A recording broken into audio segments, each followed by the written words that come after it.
There are really two ways to build a life. One is loud.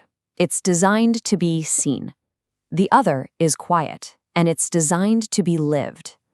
Most people are only ever shown that first path. Let's explore the one they miss.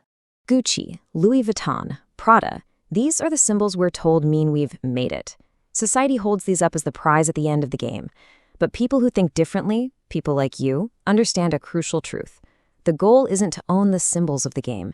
It's to build the engine that creates them. So let's talk about that loud illusion.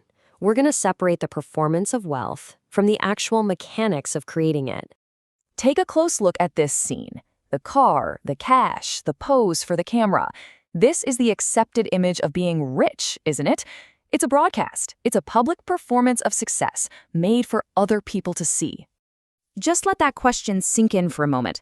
Is the performance of power the same as actually having it? Because chasing that visible success, well, it comes with a price. It's a hidden cost, one that's rarely talked about, precisely because you can't see it. That rich image is often just that, an image. It can become a heavy mask you wear for everyone else, and it demands constant upkeep, a constant performance. Your energy goes into maintaining the image, not strengthening the foundation underneath it. And this image here shows the trap perfectly. That mask, that image, it starts to build the walls of a cage.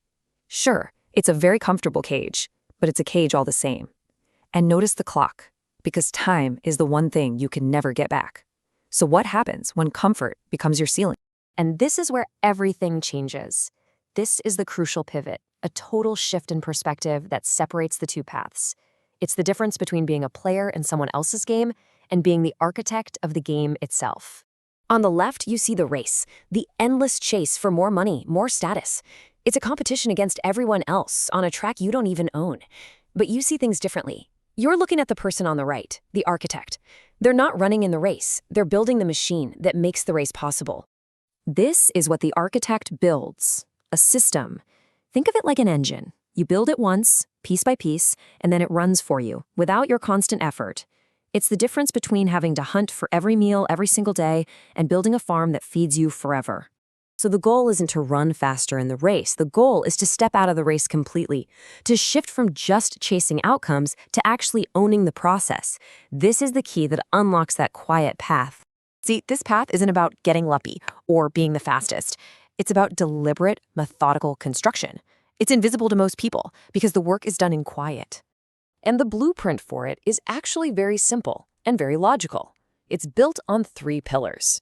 It starts with knowledge. That knowledge then lets you identify and acquire assets. And finally, those assets become the building blocks for your systems. Each step is a foundation for the next. This is the work of an architect. This is a critical distinction to make.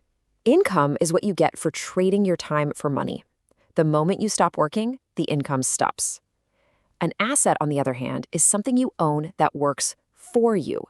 It could be a business, a piece of software, a creative work. It separates your earnings from your time. But underneath all the strategy, the knowledge, the assets, the systems, there's something even more fundamental holding it all together: your values. On the quiet path, your values are non-negotiable.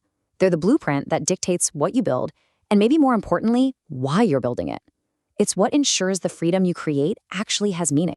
And this leads us to the final and most important perspective shift. It reframes the entire point of the game. The goal is not money. And here's where the two paths diverge for good. The loud path, the flex, is about accumulating things to show other people. The cars, the cash, the brands. But the quiet path, freedom, is about accumulating things you can feel.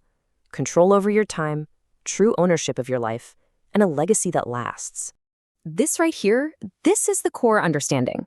Money is not the prize. Money is a tool.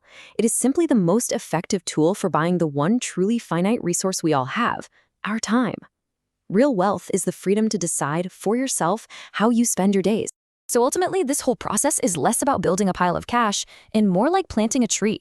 The quiet path is about planting a tree of legacy, something that provides value and shade long after you're gone. It's a shift from thinking in years to thinking in generations. And so, We're left here with two doors. One is bright, loud, and it promises instant recognition from others. That's the path of flexing. The other is understated, it's quiet, and it promises something internal. That's the path to freedom. The real question isn't about what you intend to do. It's about looking at your actual actions, day to day. Which door are they opening?